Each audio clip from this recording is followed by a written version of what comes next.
Assalamualaikum warahmatullahi wabarakatuh. Jumpa lagi dengan channel Muhammad Handrason dalam berbagi cerita.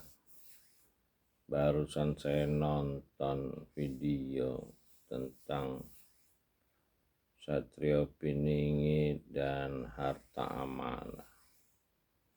Sebelumnya saya sudah membahas Satrio Piningit itu adalah ruh yang terjaga, yang berada pada sosok manusia yang jujur, sehingga dia bisa menyentuh kitab dan memahaminya.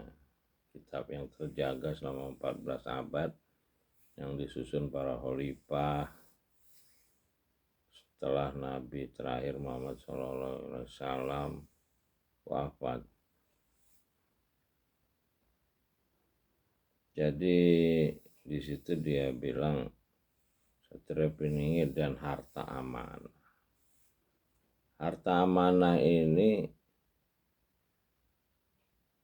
di Indonesia ini harta amanah luar biasa terbanyak di alam semesta. Tambang emas, tambang batu bara, tambang minyak, tambang nikel, gas alam, belum lagi semua tanaman bisa hidup, sawit, karet, segala macam tanaman, belum lagi hasil laut, ikan, belum lagi sumber daya manusia. Jadi yang dibilang harta amanah itu adalah seluruh kekayaan sumber daya alam dan sumber daya manusia yang ada di bumi Nusantara ini. Nah, apabila muncul seorang pemimpin yang jujur, berpegang teguh pada isi kitab yang dia pahami dari pencipta langit dan bumi, ya maka akan lahir kembali kerajaan Nabi Sulaiman alaihissalam yang pernah ada di Nusantara ini, di benua Atlantis yang sebelum tenggelam ini, di mana kerajaan Nabi Sulaiman itu tidak akan pernah ada lagi, tapi ya hartanya ya ada di Nusantara ini. Dan pencipta langit dan bumi berkuasa memunculkan lagi kekuasaannya di muka bumi ini. Jadi bukan kekuasaan Nabi Sulaiman, tapi kekuasaan pencipta langit dan bumi. Setelah begitu banyaknya kebohongan yang dilakukan oleh umat manusia di bumi Nusantara ini. Nah, setelah pencipta ganti dengan kerajaan yang dikehendakinya, maka seluruh keadilan di muka bumi ini akan tercipta, sama dengan Nabi terakhir Muhammad SAW dalam